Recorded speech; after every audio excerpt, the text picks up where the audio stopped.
لہم من جہنم مہاد ومن فوقہم غواش، تمہارا اوڑھنا بھی آگ کا، تمہارا بچھونا بھی آگ کا.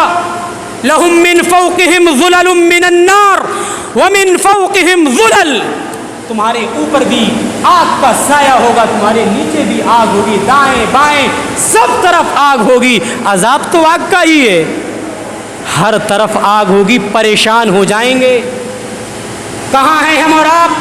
ہوش کے ناخون لے لے بھائیو بزرگوں، سدھر جائیں، سنبھل جائیں، پلٹ جائیں، رجوع کر لیں، مسجدوں سے جڑ جائیں، جہنم کا تصور ذہن میں بٹھا لیں، تبھی معاشرے کی اصلاح ہوگی. ایک حدیث پڑھ کر کے بات ختم کر رہا ہوں. اللہ کے نبی جناب محمد رسول اللہ صلی اللہ علیہ وسلم صحابہ کرام کی مجلس سے گزر رہے ہیں. صحابہ کرام مجلس لگائے ہوئے بیٹھے ہیں. اللہ کے نبی کا گزر صحابہ کی مجلس کے پاس سے ہو رہا ہے. اللہ کے نبی نے دیکھا کہ یہ صحابہ دنیا میں مست ہوتے جا رہے ہیں، یہ ہنس رہے ہیں، کھیل رہے ہیں، یہ ٹھٹا کر رہے ہیں، ایک دوسرے کی مذاق بنا رہے ہیں، ایک دوسرے سے ہنسی مذاق کر رہے ہیں، دنیا میں مست ہوتے جا رہے ہیں. اللہ کے نبی سے رہا نہیں گیا. اللہ کے نبی نے فوراً ایک مجلس لگائی اور صحابہ کو مخاطب کیا.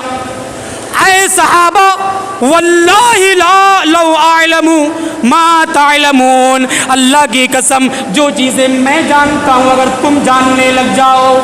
کیا کہا؟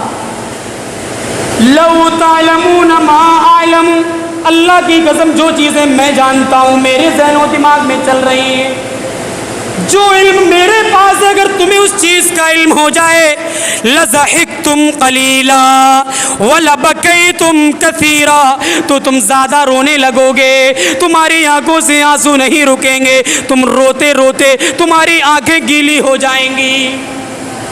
لضحکتم قلیلا، کم ہنسنے لگو گے، ہنسیاں بند ہو جائیں گی اگر جہنم کا تذکرہ کیا جائے.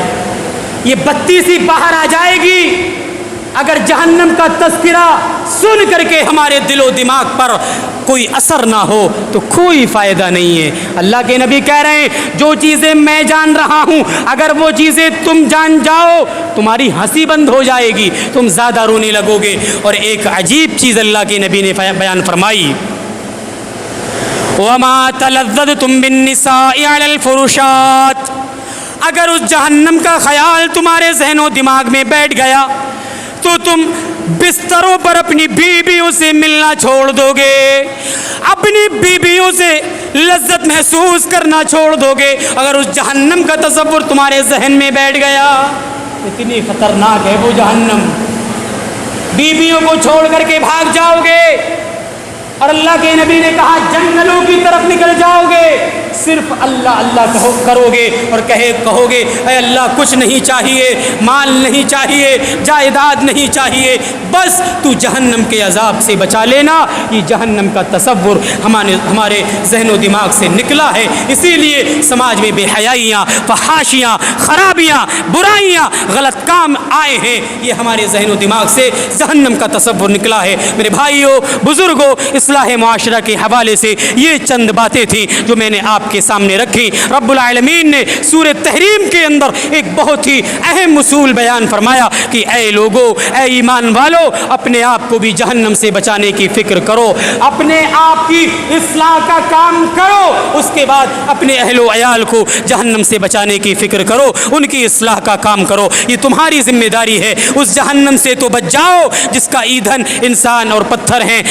اس جہنم کے اوپر ایسے فرشتے مقرر کر دیے گئے ہیں جو اللہ کی نافرمانی نہیں کرتے ہیں، جو کسی کی نہیں سنتے ہیں. لہٰذا خلاصہ یہی ہے کہ ہم اصلاح معاشرے کے حوالے سے تیار ہوں، اپنے گھر کی اصلاح کریں، اپنے بچوں کی اصلاح کریں، اپنے گھر والوں کی، اپنی بیوی بچوں کی اصلاح کا کام کریں، تبھی معاشرے کی اصلاح ممکن ہے. اللہ رب العالمین ہمیں معاشرے کی اصلاح کرنے کی توفیق عطا فرمائے. رب العالمین ہمیں شرک جیسے عظیم ظلم ظلم سے بچا کر کے رکھے۔ رب العالمین ہماری اصلاح فرمائے، رب العالمین ہمارے بزرگوں کی اصلاح فرمائے، ہمارے نوجوانوں کی، ہمارے بچوں کی، ہماری ماں اور بہنوں کی اصلاح فرمائے۔ رب العالمین ہمیں ہمارے سماج میں جو خرابیاں، جو برائیاں پنپ رہی ہیں، رب العالمین تو ان کو دور فرما دے۔ رب العالمین ہمیں توحید پر گامزن فرما دے۔ رب العالمین جب تک ہم جئیں توحید پر جئیں، عقیدہ توحید پر جئیں، جب ہمارا خاتمہ ہو عقیدہ توحید پر ہو۔